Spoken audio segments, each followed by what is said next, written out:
Hello and welcome to the Future of Dogs podcast, a place for the whole dog world to come together and ask the big why and what if questions that will shape the dogs of the future.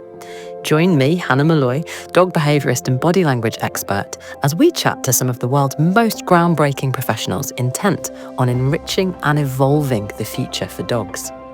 This series is sponsored by Amplified Behaviour, my online video school where you can find quality dog behaviour and training advice at a fraction of the price, because I believe everyone should be able to afford the knowledge that they need to give their dogs the best life possible. Let's jump in to the next episode.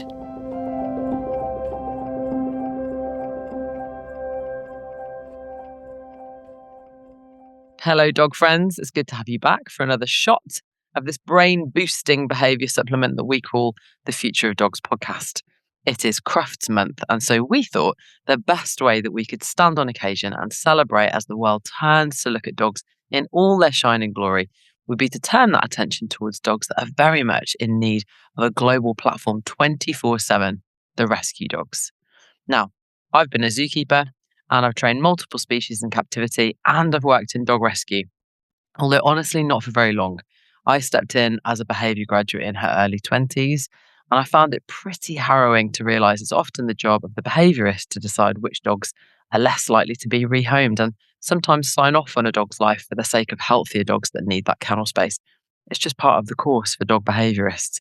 I remember my line manager once said to me, "Hannah, you're a border collie and you need to be a Labrador," which for the record is terribly unhelpful work-based feedback. However, as I lay in bed that night with my border collie brain, I realised, you know what, border collies don't do very well in kennels, and maybe this was not the environment that I was best placed to be in. So I jumped into frontline prevention in education instead. But I am so endlessly grateful to the warriors and the true firefighters of animal welfare that get up every day to clean out kennel blocks, to get smothered with poo-covered paw prints, to work out how to walk complicated dogs with complicated lives, wrap up, rehabilitate and represent so many dogs that have suffered from our distracted and disposable culture.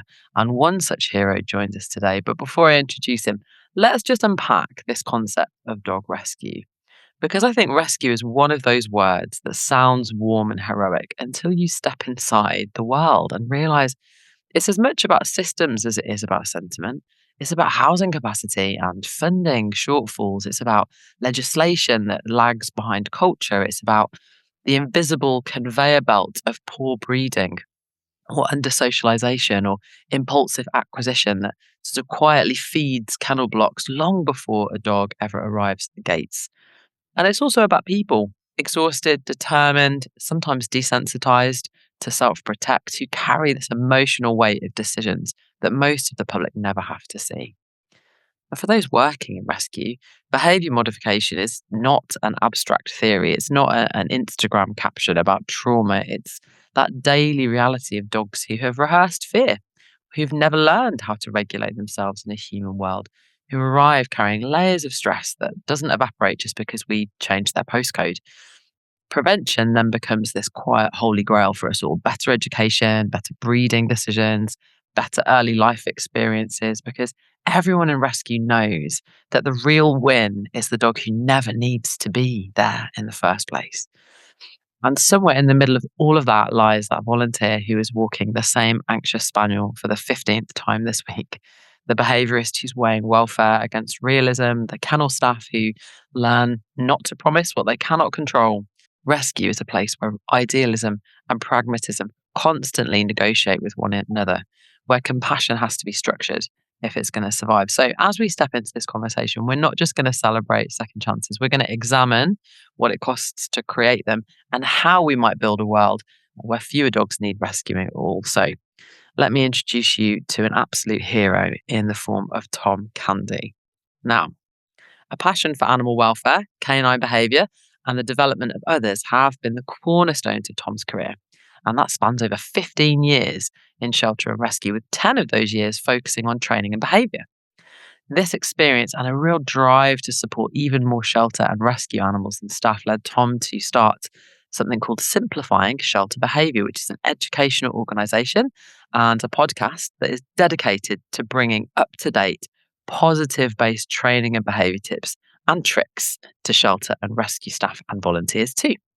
Having started volunteering in rescue at the tender age of 15, Tom has been involved in a variety of aspects of rescue. He has done fundraising and home checking, transporting, general day to day operations. And then Tom decided to do a Bachelor of Science honours degree in bioveterinary science. And he went on to do a Master of Science too, a degree in clinical animal behaviour from the University of Lincoln. Since graduating, Tom has been working at the UK's largest dog welfare organisation as a training and behavioural advisor, and eventually has worked across 7 rehoming centres before being promoted to senior training and behavioural advisor. He has supported the training and behaviour of teams all across the southwest of the United Kingdom, and he's currently a senior clinical animal behaviourist and development officer, working to upskill staff to improve behaviour skills. Tom has got he is a certified clinical animal behaviorist with the Animal Behavior and Training Council, and he's a certified canine behavior consultant and certified shelter behavior specialist with the International Association of Animal Behavior Consultants, and a member and faculty and CBATA, try it again, CBATIKA, which I believe means Canine Behavior Accredited Training Instructor Knowledge Assured with the Grisham Stewart Academy. Hi, Tom. It's so good to have you here. Yeah, I'm really excited to be here. Thank you for having me. That's all right. You have got quite the resume, young man. It's an amazing whole life that has just been spent devoted to dogs. And I know because I can see you, and those of you who are watching on YouTube can see that you've got some beautiful dog portraits behind you. I think dogs have pretty much been your whole life, huh? So why 15? What was it when you were 15 that sent you into dog rescue in the first place? Yeah, so actually it was never sort of the intention, as often is with these things. So originally I wanted to be a vet, and I am sort of that age where if you wanted to work with animals, that was very much kind of the career you were pushed towards. And as part of kind of applying for vet schools in the UK, you have to have like a certain amount of work experience doing different things to kind of show that willingness to be involved and do things. So I started volunteering with a rescue in South Wales called Hope Rescue, and kind of sent them an email, and they were like, "Yeah, come along to Pets at Home. We're going to do some fundraising and talk a bit about the charity, and you can kind of just look after a dog for a day and speak to people about the rescue." So I was like, "Yeah, okay, that sounds pretty cool." So 15. Obviously couldn't drive or anything, so my mum kind of drove me to this event and dropped me off. And I spent the whole day looking after this little Staffordshire Bull Terrier cross called Faith, who was recovering from Dermadex mange, so had very little fur. It was sort of growing back. Obviously, the infection had been treated, and she had this little jumper on because it was March, very cold in South Wales. And I spent the day talking about this dog's story and the organisation, and just sort of rattling a bucket essentially. And just fell in love with this idea of these dogs that needed help, that either the owners couldn't care for them anymore and that element of support was needed, or they just had nowhere else to go, and being that kind of place of safety. And that really, on that first day, was my decision to be like, right, whichever path I go down, rescue is where I want to end up. And it just built from there. I was lucky that it was a smaller rescue, so I was able to be involved in a lot of different aspects. That kind of, yeah, like I said, just really captured me. And this idea that there is no one else here for a lot of these dogs, and we can be that people. We can be those people, and our organisations can help support them when they don't really have anything else. And it just captured me from there, really. I love it. And Hope Rescue are an outstanding rescue, aren't they? I know that you work with loads of rescues now, but Hope Rescue are outstanding, aren't they? Do you want to just tell us a little bit more briefly about Hope Rescue, Tom? Because they deserve all of the love and shout out. They've been working so hard in the campaigning space, I know, and so many others for so long. Yeah, definitely. So like I said, when I first joined 15 years ago, it was quite a small rescue, foster-based rescue. So all of the dogs were in foster homes, and they took stray dogs from a number of pounds in South Wales. So, after the 7 days, the council no longer has a responsibility to look after a stray dog. They need somewhere to go, and they went to Hope Rescue. Over the last kind of 10 years, they've really grown from this small rescue into a medium-sized rescue, but one with a really big impact. So they now take over 25% of the dogs, of stray dogs in South Wales, a Wow. huge number, and also are really big in the campaigning space. So they sit alongside organisations like Dogs Trust, Blue Cross, RSPCA on things like the Dog Bite Coalition, the Dog Welfare Coalition, and obviously in Wales, we have a separate government and they do a lot of work on things like Cut the Chase campaign, which is around stopping greyhound racing, sorry, uh, and all different elements as well. They're quite involved as well with local authorities around things like uh, poor welfare in licensed breeding establishments and really just kind of push forward animal welfare in South Wales. And like I said, for a smaller organisation, the impact that they have is absolutely massive, and it's been a really real privilege to kind of watch how that's grown, Yeah. and then join a few years ago as a trustee as well to kind of go full Amazing. circle on that journey. Oh, So yeah, you've grown up it's a big part together. of my That's so life. sweet. 100%, yeah. No. Oh my gosh. And so you've done all of it, Tom. I love that. Like many people get into it. I did it the other way around. Got a degree and then entered rescue, which there's lots of different ways. I'm sure you've Mm. worked with tons of different staff who've entered that space at different points. But you have really worked through. You understand rescue completely, don't you, Tom? You've done every job there is to do. Within that sort of space. What would you say, like, what's the difference between what you do now and where you started? Like, what does your day-to-day look like now? Yeah, it's a great question. So I focus a lot more now on staff development and training, Mhm, particularly in behaviour and welfare landscape. So looking at how we support new members of staff to kind of go on a bit of a behavior journey with the intention being that somebody could join an organization with little dog knowledge. Maybe they've done some kennel stuff before and work all the way up to being kind of like an accredited behaviorist with the experience to kind of lead a center team. So I focus on the kind of back end of that journey. So once we've got people who maybe have some behavior experience, how do we kind of really refine and hone those skills in the shelter environment, in the rescue environment? Because it is a really different landscape. mhm, What's been really nice is, like you said, I've had the opportunity to work across a lot of different roles, a lot of different organizations, and be parts of different elements of that journey for the dog. So I've got quite a good understanding of all of that to then mhm, feed into behavior. Sometimes, we can approach things with our behavior mind and see one answer that actually doesn't really fit into that rescue model, which can be really tricky. mhm. But I'm really lucky that I can kind of bring that experience and look at the whole picture to hopefully get to the best outcome. So that's another big part of my role is how do we kind of take people that have behavior experience Yep. and kind of mold them a little bit so that they can get the same great outcomes that they're getting with private dogs, but in rescue. So good. So fascinating. Okay, cool. So you've seen probably all of the various degrees of bizarre and unusual behavior of dogs in kennels, Tom. Like, what for you has been the weirdest thing that you think you've ever seen in rescue? Could be human, could be dog, completely up to you. Yeah, we definitely see a lot of strange human behavior as well. Yeah, yeah. But yeah, I think the biggest thing that you take away from rescue is the variety of behavior that you Mhm, see and how actually the environment itself affects the dogs as well. So you could have a dog come in from a home, super great history, no issues reported whatsoever, and then over a couple of kind of days and weeks, you start to see maybe some strange like repetitive behaviors happening. So maybe the dog's starting to spin, maybe they're bouncing off walls. We sometimes see a lot of like poo spreading mm. if they've toileted in their kennel and then obviously they're a bit worked up or stressed and they're kind of bouncing all over the place. You kind of come back to some interesting artwork in the morning.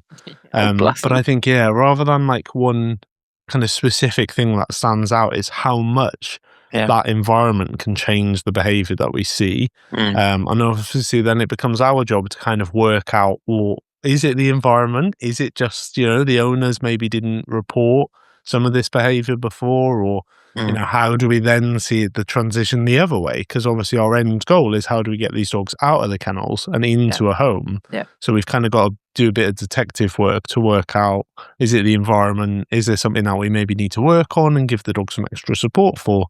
Or can we kind of just move them through the process a bit quicker Mm. and support them the other end? Yeah, really hard to distinguish. I mean, I was in rescue in 2010, which is a terrifying 16 years ago.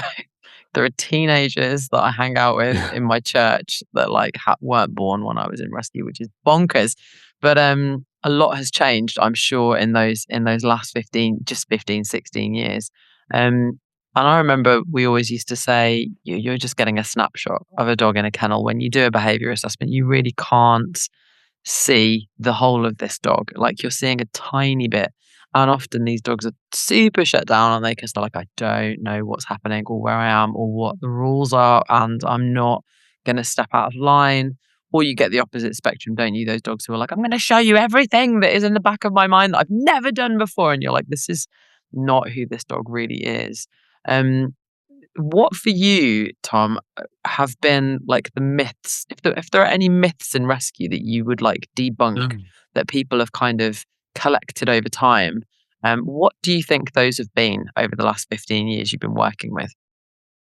I think a big one, and it's particularly changed in the last few years, is around like the type of dogs in terms of maybe breed or looks that we see in rescue. I think, there was a perception, and it wasn't untrue, but there was definitely a perception of kind of, bully type breeds, cross breeds, all of these sort of things. Like you wouldn't go to rescue if you wanted a pedigree dog. And I think that's massively shifted over the last kind of 5 to 10 years. Mm, I remember at one point, as you mentioned, I was looking after 7 rehoming centres, and I had a Saint Bernard in 5 of them. So, wow. I'd been through a period of time where I'd probably never seen a Saint Bernard in rescue, or sort Mhm. of, knew of one, but didn't um, physically see one in my centres. And then, yeah, to have, 5 across a region Gosh. was pretty big, but now it's so varied. I was at Cardiff yesterday and just walking around, and there was some corgis, and there was like a beautiful Great Dane cross and some Wow. Labradors, and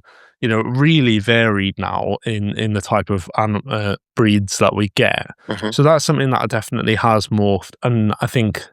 Again, kind of did have that bit of a myth attached to it of where, you just kind of get these scraggly looking crossbreeds in rescue. I always remember that my dad Which always can be, saying, by the way, amazing. Incredible. 100%, definitely. Yeah. Wonderful little scraggly dogs. I always Yeah. remember my dad saying, like, why do you always take home the ugly ones? Which totally wasn't true. His perception of the dogs I was obviously choosing was Uh-huh. possibly not the best. But that's definitely one element. And then sort of similar to that, I think one of my big bugbears, and I believe it's a myth, but I'm also aware that is a lot of work that we need to do in this area. Mm, But it's this idea that rescues have these really stringent kind of military level rules around who they'll give a dog to. mm, This idea that they have to have a 6-foot fence, they have to have a garden, they can't live in a flat, you can't leave the dog, for more than a couple of hours. But the reality is we know that people have to work to pay mhm. for the dog Yep. and how to live a life. We know that people actually who don't have a garden, the dogs tend to have more exercise or have more opportunities to go out and explore because you don't have the option of just opening the door for them. Mhm. And Ivory homes dogs to narrow boats and flats Yay. and 100-acre farms that aren't fully fenced and Mhm. all of these different places. And like I said, there's definitely truth to it. There's some organizations, there's some rescues that still have these kind of um, widespread blanket policies, and they're there for a reason. Maybe the rescues had an experience before. They're just generally trying to do the best thing for the dog. Mhm. But we know trying to find adopters in the minute is becoming harder.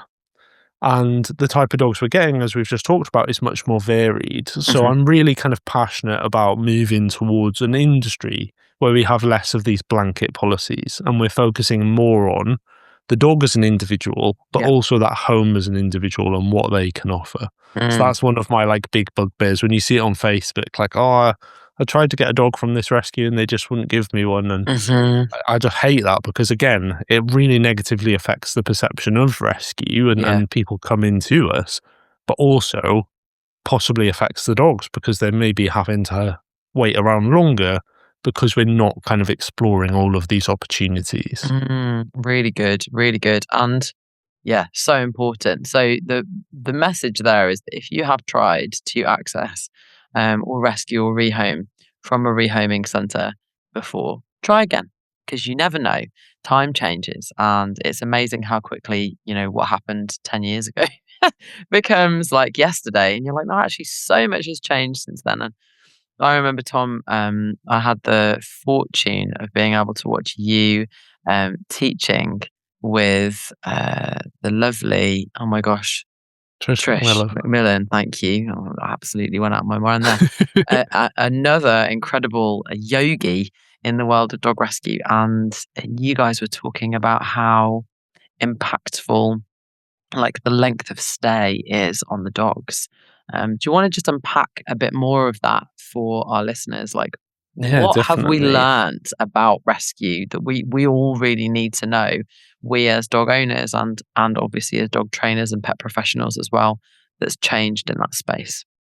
Yeah, definitely. So we always have this kind of tipping point. So a lot of us focus on length of stay, which is basically, how long a dog is in your care from the point of being dropped off to being rehomed. Um, and it's always this really fine balance because we want to find out a lot about that dog. We want to try and build the best picture possible from all different sources of information so that when we do match that dog to adopters, it's a really good fit. The dog's not having to come back, and both the dog and the new owners have a really great life and a really great outcome for what they want. But what we tend to see is the longer dogs stay in kennels, the more they struggle. It's Mm. not true for every dog, but with the best will in the world, I've been able to work in some absolutely amazing facilities where the dogs have got underfloor heating and tons of choice and access to hydrotherapy and physiotherapy and different, Oh. enrichment gardens and Mm. all of this stuff. But a kennels is never going to replace that home environment. Mhm. We're never going to be there 24/7. Most of these dogs are going to be left, upwards of 23 hours a day Mhm. in that kind of concrete box, however lovely that box is. Yeah. So we can start to see the dogs struggling a bit more with things like the lack of consistency, because it could be different staff every few days because Yeah. of shifts. Somebody is off sick, whatever that situation is. There's constant changing environment as well. So, the dog next to you might go home and now you've got a new dog who might be super barky, whereas the other dog was really quiet or, really big. So the bark's a lot deeper. Mm. This kind of environment is constantly changing. And anecdotally, what I always used to say and what I do feel is true is that 3 week 3 week mark Mhm. is really important for dogs Mhm. in terms of how they're feeling in the environment. That tends to be where we start to see some more stress type behaviors. The dog's not coping as well. Maybe they're struggling a bit more on their walks. But also that tends to be where interest in the dogs drops off. So if a dog's been on the website for 3 weeks, Mhm. people maybe start thinking, well, why has nobody taken that dog yet? Or they're Mm. seeing the same dogs every time they go onto the website. And we start to see interest drop off as well. So we've Mm. always got that balance of trying to find them a home fairly quickly, but also accurately, and maintaining that welfare while they stay with us. Now, after that 3 week period, it just means maybe that we need to work a little bit harder to make them feel comfortable, make them feel safe, and build the relationship with staff so that they don't start to get really stressed. But yeah, it's definitely a difficult balance to kind of master, Mm. is having the animals there long enough that we get to know them, we can check they're healthy, understand their behavior, do any work that needs doing with them, but also that they're not then really struggling. So, for example, one thing that we tend to find with dogs who've maybe not been in rescue for a little bit longer is they can really struggle in the home after 5 o'clock. Okay. because most staff go home at 5 and Yep. nothing happens after Aware. 5 o'clock until like 9 o'clock in the morning. So Sure. then suddenly the dog goes home and now all the people are about, maybe they're Yeah. wanting to be interacted with, they want to be touched, they're not having sleep. All of the stuff that interestingly we saw during COVID Yeah. when everybody was sent home from work, Mhm. we kind of see after. So yeah, we spend a lot of time thinking about how do we actually get these dogs used to the idea that people are around a lot longer. You know, if you Mm. think of 5 till 10 o'clock at night, say, when most people go to bed, that's a good number of hours that the dogs maybe just haven't had any interaction with for a Gosh. couple of weeks or months. That's crazy. That's so true as well, and it's the most intense period of interaction as well, isn't it? It's dinner time, it's putting kids to bed, it's the loudest part of the day really between sort of 5 and 10. That is absolutely fascinating. And it's Um, interesting, isn't it? Because we often talk about this when we think about puppies, because just about when we're starting to settle down, so around 8 o'clock, we've had dinner, maybe we're just sitting down to watch one episode of The Traitors or mhm. something before we go to bed. That's like prime dog time. Yeah. So, you know, whenever you have people ring you up about a puppy or a younger dog, adolescents, and they say, oh, they're really struggling in the evening, it's like, oh, is it about 9 o'clock at night? They start grabbing you or stealing the cushion or Yeah, whatever. yeah. So we know it's a really challenging period of time anyway, and it's just intensified by this kind of um, working hours effect, I Mm, mm, guess. mm. Lots of rescues are now moving towards like a longer working day as well. So like like an 8 to 7 model or something. And Wow. that's part of the reason as well. So the dogs have people around for a lot longer, Gosh, wow. and hopefully can have more interaction. So good. Yeah, really tricky. And, I think humans tend to be overexcited. You can do all the prep work. I remember doing my pre-adoption talks with my lovely, amazing people who'd come to take a dog home, adoptees, that's the word. And you'd be telling them all this info, and you can see their shining faces going, "I don't care. I'm not listening. No, I I just want am the going to get dog. dog in a minute. I can't." Yeah, it's amazing. You're like, "You really need to do this, this, and this," and they're like, "Something, something, something." You can literally hear them like Charlie Browning. They're like, "Blah blah blah blah," you know. And then we get them home, and then we're like, "I want to show you the world. I want to totally Disneyfy your life and give you all the things that you haven't had before, and have all these amazing toys, and here are all of my family," and just absolutely overwhelming for most rescue dogs with the best will in the world. Um, I know one thing that we used to say back in the day was 3 days, 3 weeks, Mm. 3 months, Tom. This was like a common rhetoric that we would give to owners, and that was that within 3 days, the dog knows its environment. Within 3 weeks, it knows you. And then within 3 months, you know it. Is that something you say would still stand, or do you think that needs to be adapted? Yeah, it's another great question. Yeah, the rule of three is something that is regularly talked about, and I think it's really great in that it filled a gap. So, you know, we're like, as you just said, I've had, reports where, they've taken the dog from rescue, they've picked it up, driven to somewhere like Pets at Home, got it out. It's, seen all these other dogs. It's in a pet shop. It's surrounded by guinea pigs and whatnot, and just doesn't cope at all with that Yeah. idea. So it's really great that we've kind of have these areas that we can focus in on. It's often referred to as the rule of three, but I definitely think of it much more as a guideline. So it's a really great starting place. Thinking about the first 3 days, let's just keep things quiet, keep things consistent, get to know the dog, get the dog used to the immediate environment that they're going to be in. We know that, like, people want to come around and meet the new dog, but you really want to focus on building that bond between you. Once you then start to move into those 3 week periods, yeah, we can open the world up a bit more. We can go to different places. We can start meeting different people, meeting doggy friends if that's appropriate, and widen the world up. And then the 3 month period, they're feeling super settled in their environment. They're used to that routine. They're used to the family. And that can sometimes be where we start to see some challenges occur because the dogs are maybe a bit more settled. Maybe they're kind of pushing their luck a little bit more in terms of looking for opportunities. Yeah. Um, I call this point in time the pants on the radiator time. So yeah, I'm always like, yeah, if you've moved into a new house, you don't put your pants on the radiator like within the first couple of months. But if you after a while, you'll be like, I'm okay. I'm going to put my pants on the radiator. You know, I feel comfortable enough here that I definitely. live here now. Hmm. Yeah, so it's a really kind of good starting place to think about. And for a lot of dogs, it's fairly accurate. But what we've got to remember is for some dogs, they might settle in quicker and they Hmm. might be ready for different adventures and meeting new people in a much shorter period within the 3 weeks, for example. And for some dogs, it could take a lot longer. So if Mm. we've got dogs that maybe have a lot less experience living in a home, or they're a bit more worried or more anxious, it might take them a little bit longer before we start opening their world up. Mm. So I always think of it as when we bring a new rescue dog home, we actually do want to wrap them up in bubble wrap. We want Yeah. to keep them safe. We want to get them used to everything.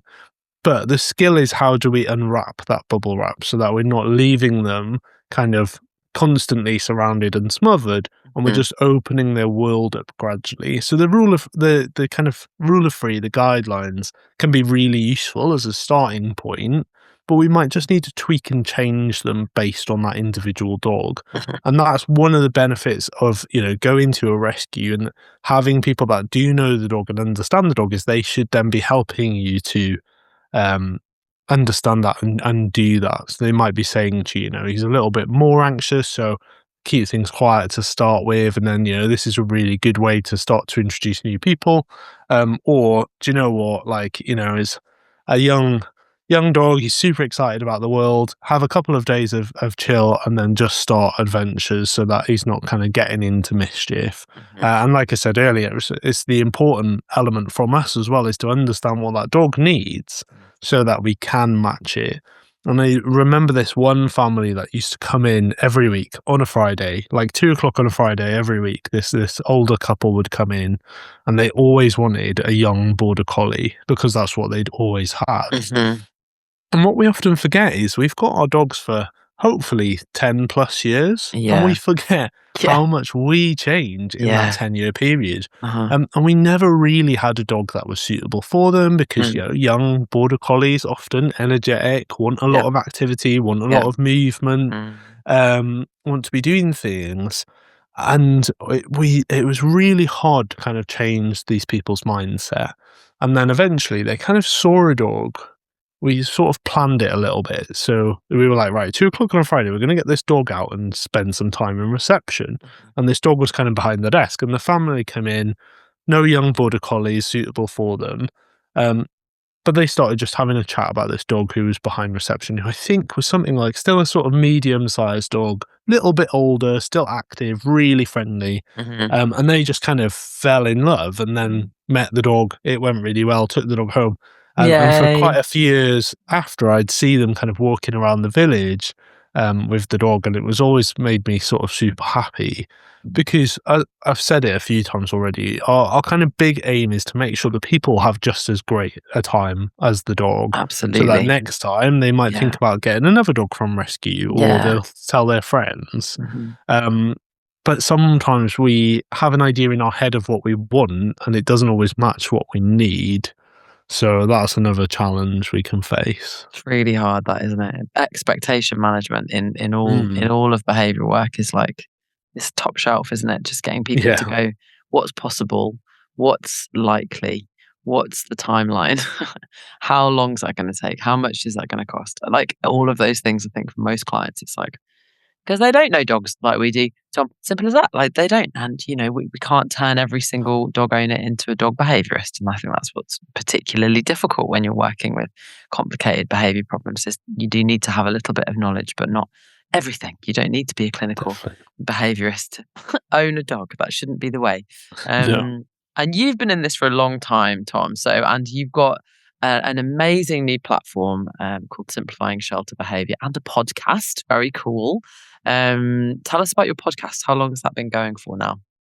Yeah, so this is probably year three, I think, of the podcast. So it's super exciting. And what I do is get other professionals who do kind of a range of jobs in the industry and thinking about how we improve behaviour and welfare for dogs in Mhm. rescue. So I want it to be really applicable. So it's people who are kind of on the ground, doing the jobs and approaching things in different ways. Mm. So much about rescue, and particularly when we think about behaviour, is problem solving Yeah. because our normal approaches to things don't work.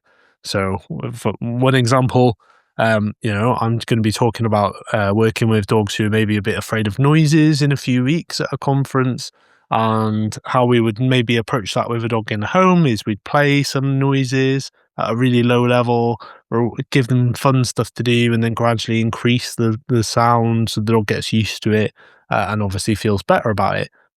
It's really hard to do that in rescue because there's Yeah. so many bangs and Yeah. crashes all of the time Yeah. that it's tricky to create that safe environment. Mm. So often what we do is things like get the dog to make their own noise. So we Mhm. maybe fill a paddling pool with really crunchy balls or Mhm. teach the dog to knock over tin cans Mhm. to kind of build the dog's confidence. But Mhm. it's an example of that problem solving that we often have to approach. And we all obviously problem solve in different ways. So bringing in other people, other experts to talk about ways that they problem solve in their rescue, it's just really cool. Like I really enjoy it, and then I know lots of people take things away as well. And I love to see like videos of where people have implemented things that we've talked about, or kind of taken things away from the podcast because that's one of my big passions is how do we improve welfare for dogs? And I know that I'm limited in what I can do as one person. Mhm. So, trying to get that information out there to really improve everybody's ability to make things better for these dogs. I love that. So it's amazing knowledge base. If you are a pet professional or if you have a rescue dog, then you can check out Tom's podcast, Simplifying Shelter Behavior. Is that the name of the podcast too? That's the one. Yeah. Bang on. Come on, subscribe. And you can get loads of tips about how to look after your rescue dog there too. So, in the future of dogs, Tom, what we often ask all of our guests is to answer their what if question on Mhm. the basis that I think everybody gets into their work with some sort of why or what if that sort of keeps spurring them to do what they're doing. And I'm sure yours has. I mean, you've been in this for a long time. This has been your whole life. This is your life's work. So, what is your what if question, Tom, that would change or shape the future of dogs? So yeah, it's a great one. And I think it's really interesting because this often when I speak to people is where my view differs from a lot of other people who work in rescue. Because lots of people will say, "Oh, wouldn't it be great if we have a day where rescues don't exist?" And I think that's an amazing aim, but that isn't my aim. Because I think there should always be a safe place for dogs to go. And rightly or wrongly, we obviously want dogs to stay with their owners wherever possible. But there is lots of realities where that can't happen, and maybe that isn't the best option for the dog as well. So my sort of what if is how, rather than kind of can we get rid of rescue, can we fix all of the problems upstream and not need it? It's how do we make rescue be what it needs to be for the dogs? So if dogs have to come to us, how do we make it the best place possible? And how do we get them through the system as effectively and successfully as possible?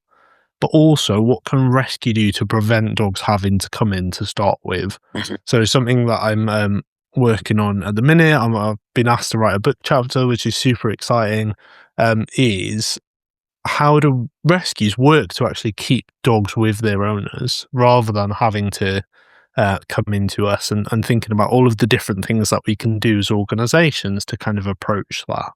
So that's the why for me is those two parts. What can we do as an industry to keep pets and people together? But when we are needed, how do we be there for those dogs in the best possible way to get the best outcomes and also give them the best time while they're in our care?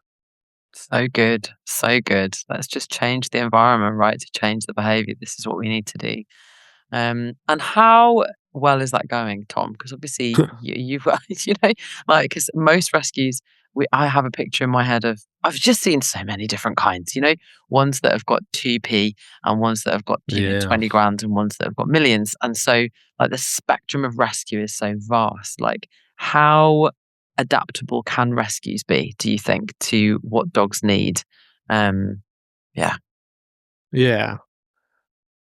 It's a big question, isn't it? And what's interesting, and it's strange to kind of put a positive spin on it, but Mm, it almost feels like we have gone backwards. mhm. So, 10 years ago, we didn't have as many dogs waiting to come in. Yeah. We didn't have as challenging behaviors that we see now. Yeah. We didn't struggle to find a doctors. I remember the days where if you had a litter of puppies, Saturday morning, there was people like camped in the car park. It was like the launch of a new iPhone, Yeah. You're sort of like moving past all of these people. And that's kind of faded away for a Mm, variety of different reasons. We know the kind of economical and social challenges that are happening in the world currently. Um, so you might say from that, not very well. mm, However, what I think it is doing is really challenging the industry to say, how do we do this better? And I think that's really exciting. I just said about, how do we use our resources to actually focus on maybe rescue being different? Maybe saving the dog is keeping them with that owner. yeah. So that's a big element. Things like, pet food banks, low cost veterinary treatment, Mm, behavior support, like I've just mentioned. mhm, Thinking about how we adapt that, because we sort of know that brick and mortar is not the answer. We could mm, build another 10 rescues with 200 kennels and they would be full by 2 weeks' time, yeah. probably, Mm, quite easily. So I think it's really put us in this position where we need to look at our practices now and challenge them. And I mm, think that's super exciting.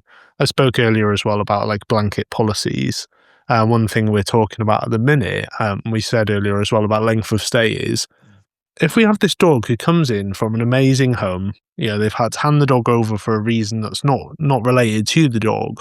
It's got great history. It's lived with kids. Maybe it's got lots of doggy friends. Why are we keeping that dog 7 days to do an assessment? We've got all of this great information. We could probably move that dog through a lot quicker and open up that space for a dog that might need some extra support and might need to stick around for a little bit longer. So we're starting to like question a lot of these long-standing because moments. Yeah, why yeah. do we We do always that? Well, have. Yeah. because Yeah. yeah, we Yeah. always have. Uh-huh. Um, so I think the next 10 years is going to be super exciting Mm, because it feels like we've gone backwards. uh-huh. But I think we sort of had to really look at the industry and go, what needs to change to make this better for dogs? Yeah, wow. And I think there's been loads more like effective collaboration, I think, that we've seen in the last Definitely. couple of years across rescues. I know the APPG for the All Party Parliamentary Group for Dog Welfare have done an event called the State of UK Rescue for the last 3 years now. And yeah, we've looked at all sorts of problems from extreme conformation to funding gaps and yeah, the horrendous influx of dogs with particular health issues and things like that. But the collaboration that now exists, I think, between some of the bigger rescues and littler rescues and organisations like the Association of Dogs and Cats Home, there's a lot more joined up thinking. Would you say, is that right, Tom? That can give us a lot more hope about the future of lots of Y- different rescues. Yeah, definitely. I think so. I think, again, one of the other things that we've kind of realized through this challenge is we need more of a collaborative approach Mm, because we don't want people being turned away from one rescue, for example, and then ending up in another rescue with the same challenges. Like, mm, obviously, everybody's got space issues and resourcing issues, and might not be in a different position each week. But how do we collaborate? If that dog has to go to a different organization, is there support that one might give, for example? So I know, for example, Battersea Dogs and Cats Homes help a lot of dogs out because the veterinary facilities that they've got are really great. mm, So a lot of organisations can send dogs to Battersea to have treatment, which amazing. reduces the cost for them Mm, and doesn't put that kind of increased pressure on the dog having to go to Battersea because that small rescue couldn't support with the veterinary costs, for example. So I think looking at, again, like I keep saying the industry, and I think that's what we need to move towards. I don't think we have a dog rescue industry. Right. I think we have lots of dog rescues. Yeah. And like you said, things like the Association of Dogs and Cats Homes, which Mhm. is like a umbrella group, a collaboration of a range of different organizations, is really helping to bridge that gap and say, hey, we think we could really do with a community program to support the local community and keep dogs and pets together. Mm. Oh, well, we've already done that. Here's Yeah. our resources. Here's how Yeah. we did it to So help you good. out. Mhm. And I think that's another really exciting picture is why are we all trying to fix the same problems in different ways? Mhm. We can really focus our attention and still have our own kind of um, work that we're doing, but make it a lot more collaborative. So good. And your rescues are going to be regulated by the looks of things now. Fingers That's pushing crossed. forwards, and there will be a lot more standards set. And it must be really cool, Tom, to be at the point in your job where you do get to poke the becauses, this has always been this way, and go, yeah, but why? Like, do we need to keep that? Is that important? What function does it serve? Because I think for so many people who work in big organizations, they can sometimes feel like, I can't get anything to change because it's too big. I'm too far away from the change makers. And yet it sounds very much like you are sitting in a driver's seat where you're very much interested in every single gear and all of those little bits that fit together and go, actually, that is connected to that, is connected to that. And if we just change this first thing, all of this other stuff would flow from it. So that must be really exciting to be in that space. Yeah, I think it is. And like I said, there's a lot of work that needs doing, but it's all so closely knitted together. Mm, Because if people are waiting until the last minute to hand their dog over, mm, that is one thing that we've seen as well with medical things. It's costing a lot more because the is obviously just random numbers, but the £10 preventative treatment that the owners couldn't afford has turned into a £200 operation. yeah. So, like you said, how do we kind of get in early doors and change things? So, if the dog has had to come in, Mm, they've already had that treatment, they can spend less time in the rescue and they can go out again. It all kind of feeds into each other, where the dogs come from, how long they stay with us, mm, what that outcome looks like. You mhm. can't really pull it apart. So yeah, it's quite exciting to be able to kind of start to pick these things apart and then It is. approach it. Yeah, definitely. It's a massive, massive thing. And so what for you, Tom? You do a lot of work with people mostly now, isn't it? You're training people Mm. who train dogs. I think it's always the way. You love getting into dog training and then you end up training people. Yeah. Actually, that's fine if you can look at people as puppies, which is what I always used to say to my dog trainers. They were like, I just want to work with dogs. I'm like, well, the people are your Just say puppies. they are. Look at Yeah. them. Those I are did your get to puppies. touch a dog yesterday, and that Oh, was really did exciting you? for me. Yes, Yeah. very cool. Did it like it or Yeah, it was pretty cool. That's amazing. Well, what keeps you going, Tom? Like, what is your what right now? Obviously, you've been through so many phases and you see so much change, and I'm sure you come up and bang your head against like things that don't change, which must be really frustrating too regularly. Like, what keeps you motivated to do the job that you do every day? Oh, yeah, another really great question. I think a big part of it is finding the wins because, particularly as I said, it is quite tricky in rescue at the minute, and it's quite easy to focus in on the negatives, the things that we don't get right, or the challenges that we can't address in the moment.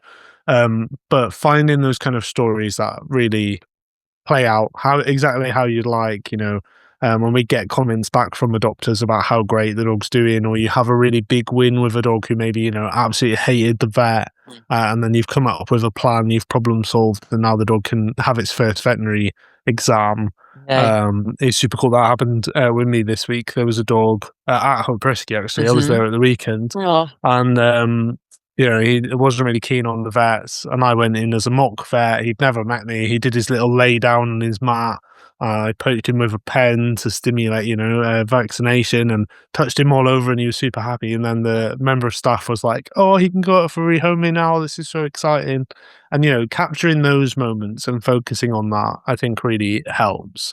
The other thing is also just making sure that there is kind of a life outside. Hmm. I think rescue can become overwhelming and it can become your life. Something that I say quite often is we're not working with tins of beans. Yeah. So it's not like, and no criticism to anybody who works in shopping or anything, but if you're in Tesco's, you're stacking shelves, you're serving customers. When you Mm. go home, that kind of stops. You're not sat worrying about the dog who you know isn't really coping in their kennels. Yeah. So it's about having activities outside of work that do bring you joy. I'm a water baby, so I swim, I surf, I scuba dive, I stand up paddleboard. Started mountain biking recently as well, and just kind of getting out in nature is the ability to reset Hmm.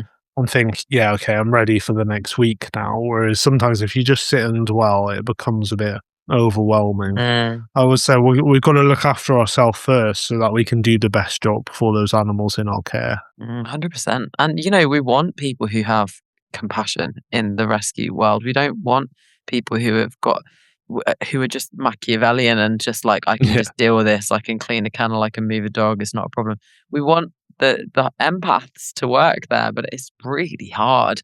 And as I said in my intro, Tom, I absolutely celebrate every single person who is getting up and going and working in a rescue center. Like that is hard work. And to compartmentalize and to see suffering and to bond build with the dog as well. A friend of mine is a dog warden, and even just that, just the short period of time that dogs go into to be swept up by dog wardens before they go into structured rescue, it can be really hardcore. What would you say to the rescue sector now? Obviously, you work with loads of trainers and behaviorists and rescue staff. Like, what would you say are the top 5 tips for people who work in rescue to do their job well and keep loving it, I suppose, and not get burnt out? Yeah, that's great. I do think about what's in your control. So, we all have these kind of circles of control, things that we can control, things we can influence, and things that we can't control. Mm. And it's often very hard, but sometimes it's important to be able to let go of the things that we can't control and really focus in on what we can do.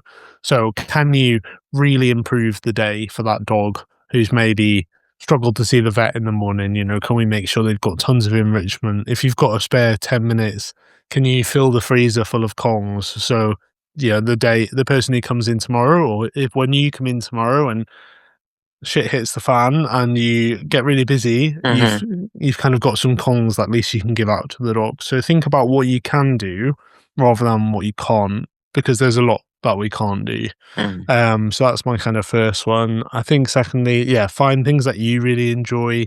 So for me, it was always mixing dogs, like getting two dogs to meet each other, watching them play. Like I took Yeah. so much joy out of that. So Mhm. I always made sure I had time to do that alongside everything else. Take time for yourself.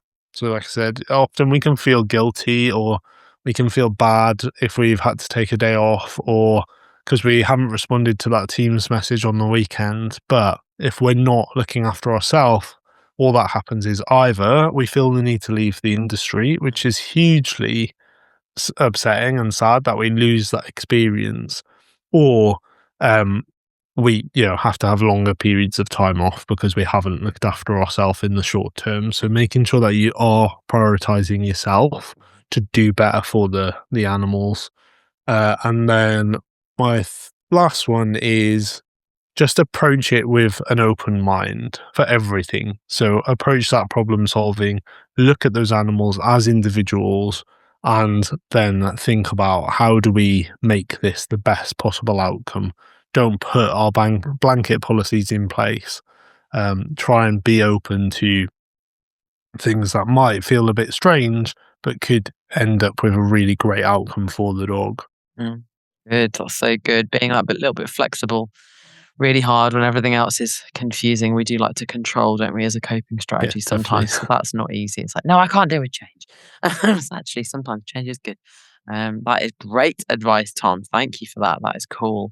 And there are some really good resources that are out there now, actually, aren't there, for pet professionals to get some extra support with their mental health. There's a lady called Tara who does something specifically for staff in rescue centres that's just gone completely out of my mind, Tom. Can you Dr. remember what? Tara Quinn. Dr. Tara Quinn, thank Yeah, you. yeah, Dr. Tara's amazing. Yeah, so she runs kind of monthly drop-ins or discussions, which are super cool. And that's I can't remember That's the it. human. Yeah. Yeah, I don't know. We'll If you go put it to we'll put it in the doc, bio. yeah, I'll if you go write to it down Dr. somewhere. Tara Quinn's website, there's a page dedicated to it on there, and also things like ADCH also run Association of Cats and Dogs Homes run wellbeing catch ups and things as well. And just find something cool like yoga or something that Yeah. anything that you want to do. Take your book out and read, or Yeah. just try and make time for yourself. I think is So often the important. hardest thing to do, isn't it? But Yeah. really, really important. And it's resolving that stress cycle, isn't it? I read a great book recently called Burnout, and it just made me realize that, like, actually, when we have a stressor in life, our bodies hold it unless we process it. So if your brain has gone, I'm being chased by a lion, your body needs to do the action of running away from a lion in order for it to be completed. Like, that's completing the stress cycle for humans is so important. So I love playing drum kit. I quit Mm. smoking and started playing drum kit, and I love it. Actually, that does a very similar thing to my body. It makes me feel like I'm running, but without having to actually run, because I hate running. Unless there's something scary to run away from, or something great to run towards. Great I to run enjoy that. towards, yeah. Yeah. But that's such good advice. Thank you, Tom. And so you were talking a little bit earlier about how, like, it has got worse in rescue, and I don't want us to dwell too much on that. But I'm interested as to what your perspective is as to, like, what do you think? Why do you think that is? Like, what do you think is the biggest factor that is affecting rescue? That could be within or without, actually, wherever you like. Like, what is the biggest factor, affecting rescue Yeah. currently? So what we often end up talking about at the minute is sort of this perfect storm that kind of happened and has led to where we kind of sit. And that's things like, obviously, we had the pandemic. Mhm. We had that in itself was such an interesting time. Rescue kind of prepared for the worst, thinking about all of these dogs that are all of these animals that weren't going to be able to be cared for because people were losing their jobs, or weren't going to be able to go out and work. And actually, the kind of opposite happened. We sort of couldn't really keep dogs in rescue. There was so many people looking to get a dog, Yeah. and that was really great. Um, and then everybody was going back to work, and we kind of thought, oh, okay, we're going to end up with all of these dogs back now. And that didn't really happen either. But what we then started to see is around the kind of 2-year point, Mhm. we had all of these adolescent dogs who were maybe struggling with things like not seeing as much as they grew up, not having to do as much, maybe not being left as well. And then we had these kind of much bigger, much more tricky dogs in a environment that, as we've already said, is not ideal for any dog, let alone Mhm. an adolescent dog. Mhm. So then we started to see these kind of more challenging behaviors. We also know that during that kind of pandemic time frame, a lot of other people were also trying to fill that dog gap, which meant we had a lot of kind of breeders who maybe weren't making the best decisions. So that's where we've then started to see a lot of these kind of health concerns. Such a And obviously generous way come of putting it, Tom. So generous. Uh-huh. Yeah. Um, and then obviously coming out of that pandemic, we've then gone into the financial crisis, Mm. cost of living crisis, where people are struggling for things like vet care, insurance, Mm. general preventative medicine, and because of that, we're then getting these animals that might have more health concerns, and also following that period of the pandemic, we as a species, humans, are less resilient. Yeah. So things like the dog coming home and toileting, before we might have just been like, oh, well, they're new to the house, that's okay. Now, people can't cope with things happening for a variety of reasons. So we then start to see more dogs coming back, more dogs having to come in, Mhm. people not being able to afford it, and all of the pressure that puts on. And when we move into these periods of uncertainty, things like the housing crisis that exists currently, people worried about their jobs, worried about cost of living, Yeah. that means they're not as keen to make long-term decisions Mm. like going out to get a dog, which means the adoption also drops off. So you've got more dogs needing help, less people looking to take a dog, and obviously that then ends up in that shortfall that we talked about earlier of, well, how do we fix this? Because we can't just keep building more kennels. So how do we approach those source issues and improve those rehoming prospects as well? So that's kind of where we're sat now, based off the challenges that we've had over the last couple of years. It is really complicated. And in all of that, you're upskilling incredible trainers who are having to deal with dogs that I know. I think I was talking to Vanessa at Hope Rescue recently about some of the XL bullies just before the XL Mm. bully ban came in. And she's like, oh, this is a 2 volunteer dog walk. Like, I need 2 dogs, 2 humans to hold on to this dog. Just a very different landscape. It was interesting what you were saying about like the St. Bernards. Actually, we're seeing loads more pedigree dogs now in rescue. And do you think that's going to change the dogs that we choose in the future? Do you think all of those factors are going to mean that we're not going to have Great Danes anymore because they're just too expensive to feed? Or, do you think that's going to start to shift the way that people want or source dogs? I think it already is. I think Mm. that's why those large breed dogs are ending up in rescue, because Yeah. again, insurance is so much more, feeding, Mm. all of that stuff, veterinary care, means that they're already facing those challenges. Um, and I think the big thing is people. Sorry, my dog's just come in, but people maybe don't think about those things, or didn't have to think about those things, right? And this is what I was saying earlier about there probably always being a need for rescue, is because stuff does change that we Yeah. don't have control over.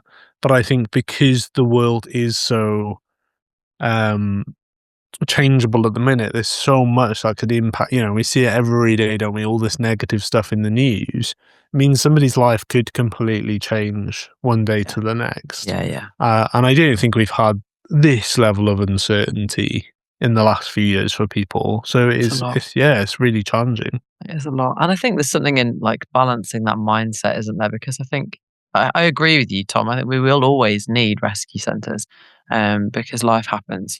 People get old and pass away, and those dogs need to be moved on to other homes. And, families break down, and loads of situations happen that are completely beyond the control of even the most responsible dog owner who's done all of their research and like really thought about their purchase, and then life happens and their dog has had to, and it's gut wrenching, and nobody wants to just flippantly give their dog up. But I do wonder that actually some some of our, I think it's important for us as a culture to remember that rescue is a gift. Like it's an amazing thing that we invest in, really. That we are happy to take, like a bit like the social services, that these systems exist to care for those who've been left out, or the sort of collateral damage of our human lives. And I think the hard thing as generations time goes on is we just kind of start to expect, don't we, these institutions, like people. I just expect the NHS. I just expect it. I don't say thank you for it, and I can be moody to this doctor who's worked a 12-hour day, because I'm tired and grumpy, and actually these are things that we've put in place that they're a gift. I really think we need to be mindful of that as we go forward. That we're teaching the next generation that this is surplus to requirements, really. What we should all be looking after our dogs and Mm. caring for one another. And actually, the culture of rescue has stemmed from good, kind-hearted people who have gone, actually, there's a need here that really needs meeting, and it's extra. Rather than us being like, yeah, I don't need to keep my dog right now, so I can kind of vinted it into a rescue center and like get a different dog later when my circumstances. And that's hard. That must be something I think that all of us need to sort of take responsibility for ensuring we're teaching kids. Is like, rescue centers aren't vinted, it's not the vibe. And life happens, and we will still have circumstances that, I'm seeing a lot of clients right now that got a lockdown dog and have had kids. And now their kids are at a certain age, and they look at their dog and they look at their kids and they go, yeah, this doesn't work.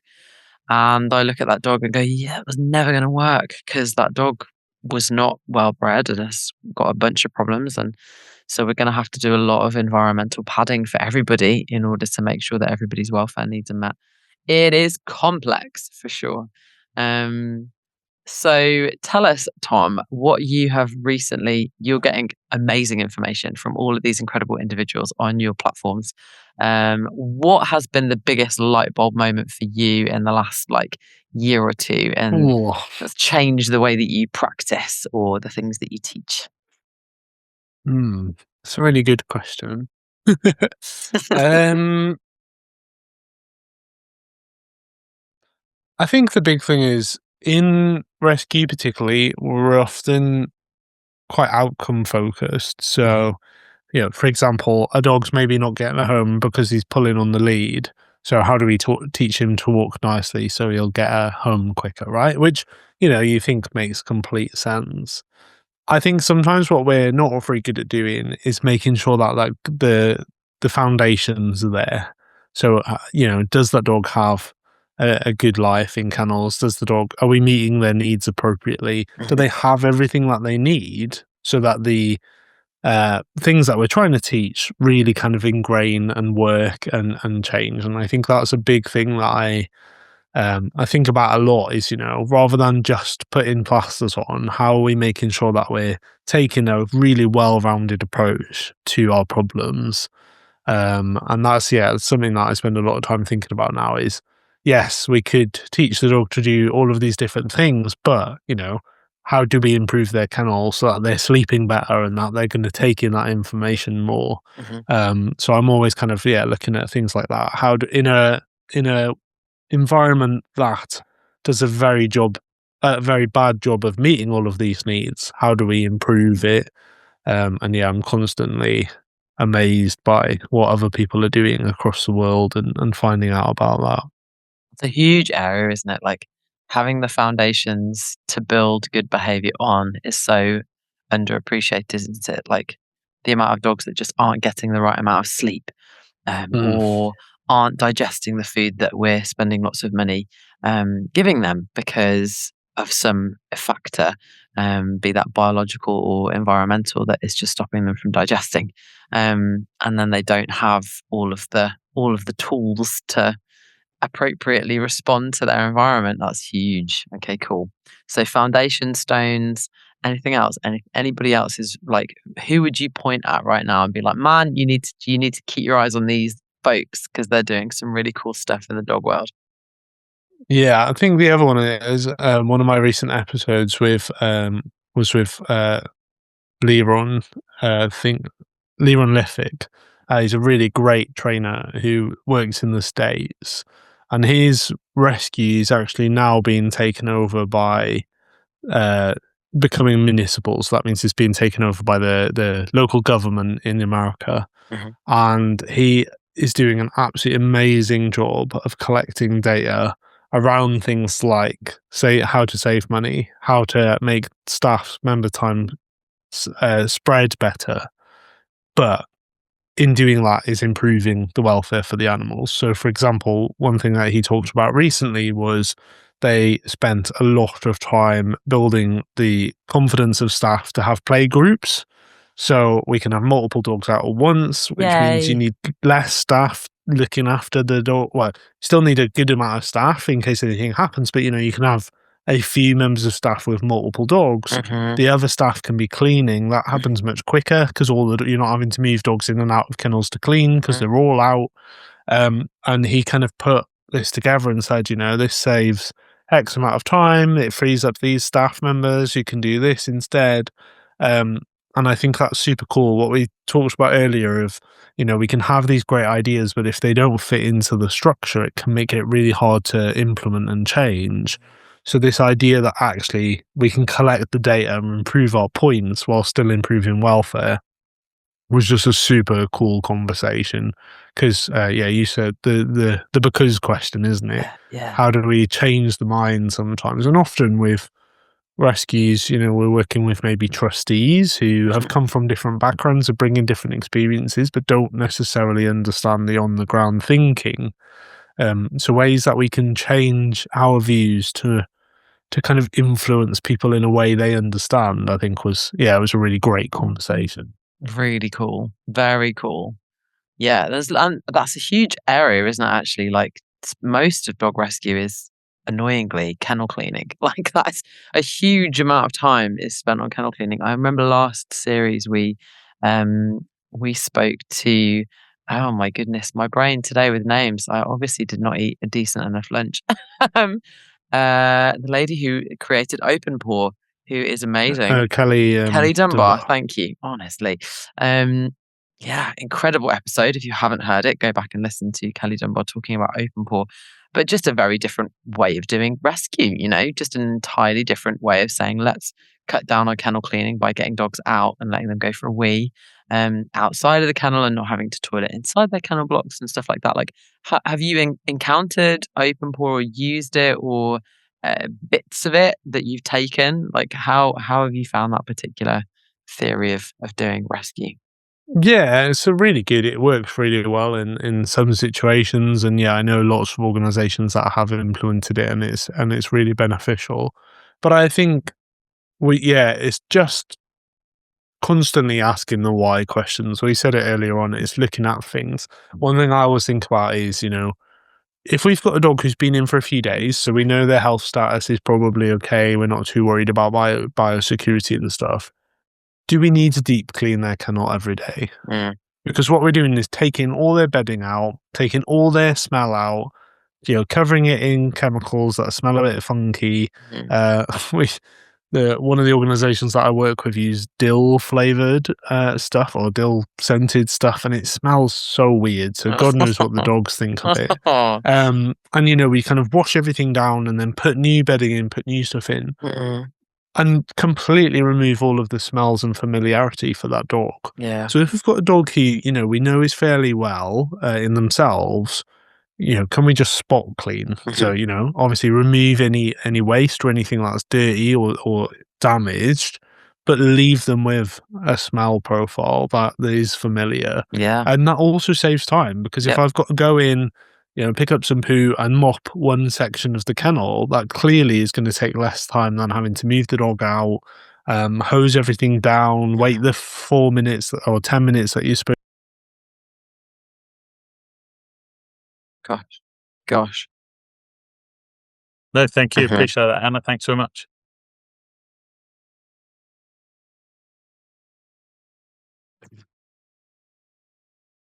Happy day. Right. Free audio post-production by alphonic.com. Amazing, and it did make me laugh quite a lot. As I went to a centre once, and the member of staff was really stressed, and I was like, "What's going on?" And there was like, "Oh, there's this litter of puppies. They're really dirty. There's pooing everywhere. I've cleaned the kennel about 4 times already." So I was like, "Well, I'm not doing anything a minute. I'll come and give you a hand." And I walked into the kennel, and there was just newspaper all over the floor. So I was like, cool. Okay, what's the newspaper for? And they were like, well, um, that's how I was shown to do it. So we've got this tiled floor that's actually super easy to clean. Yeah. And what we've done is cover it in newspaper, which then creates paper Smush. mache Yeah. mush, which is very difficult to clean. So I was like, let's maybe not cover the whole floor in newspaper. But yeah, sometimes just thinking about why are we doing this, Yeah. and changing our thinking is good. Yeah. But you just get into a routine, don't you? Sometimes you end up thinking, why am I doing this like I know, this? yeah. I mean, all of us do that, don't we? Like, so much behavior. Like, why have you done that? And I love that about behavior work. Like, going into a client's house and going, "Why did you decide to put the bed there?" And they're like, Yeah, "Yeah, good, don't know." good Like, question. yeah, it's in a corridor. Like, if you were going to put a chair anywhere, would you put it there? And they'd be like, "No." Like, and that's it. It's just looking at it from the dog's perspective, and pulling some of that knowledge in. Yeah, well done for continuing to ask those important why questions. Oh, Tom, it's so great to have you with us. What would you really love to leave our listeners with, before you tell us where we can find out more about you and what you do going forwards?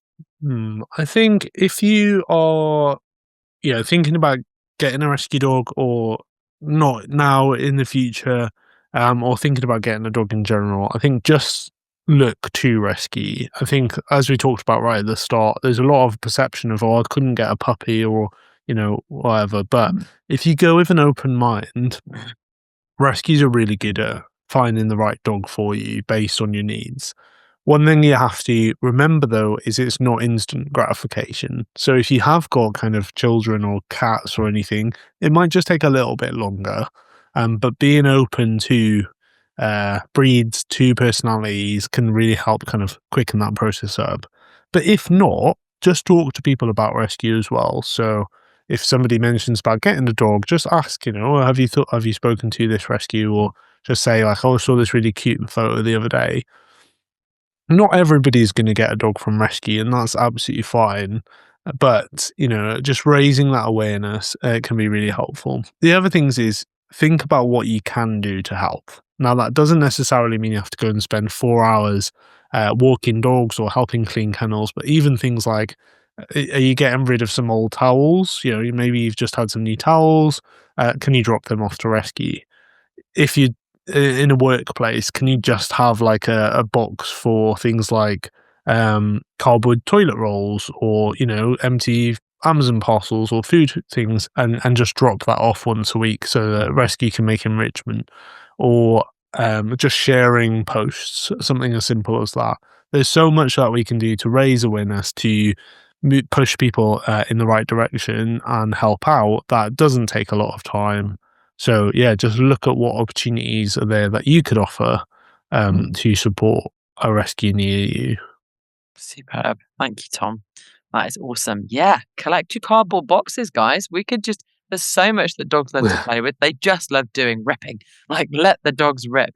Well, thank you, Tom. On behalf of everybody at the Future of Dogs, we are so grateful to have had you with us. How can we keep in touch with you and find out more about simplifying shelter behaviour? Yeah, so the best place to go is the website, which is just simplifyingshelterbehaviour.com. And also the kind of Facebook and Instagram is all the same. And the podcast is on all of the podcast platforms, and that's the same name as well. So yeah, if you go to the website, all the links are on there too. Super. And can we book you, Tom, to come to if we have an organisation that does training, can we book you to come and do workshops and stuff? Do you do that? Yeah, definitely. So yeah, I love coming to different places and speaking to people and doing a range of different workshops. So yeah, I'm doing one in a few weeks about how we look after ourselves, talking about kind of my burnout journey that I went on a few years ago. And then they're obviously training and behaviour related things as well. So yeah, that's all on the website too. So if you go on there, there's 3 different sections. It's support for individual animals, support for organisations, and then support for teams as well. So all the DLs are on there. So good, Tom. Literally changing the world for rescue. Well, thank you so much for being someone who just wants to make the world a better place and has committed their entire lives to improving the welfare of dogs and the people who look after them. So yeah, on behalf of our audience, it's been a pleasure to have you. Thank you for coming. Thank you for having me. And that's all for another episode of The Future of Dogs. Big thanks to our sponsor, Amplified Behaviour. Your host and producer is Hannah Malloy. Technical direction, audio and video producer is Mark Goslett. And the graphic designer is James Whipps.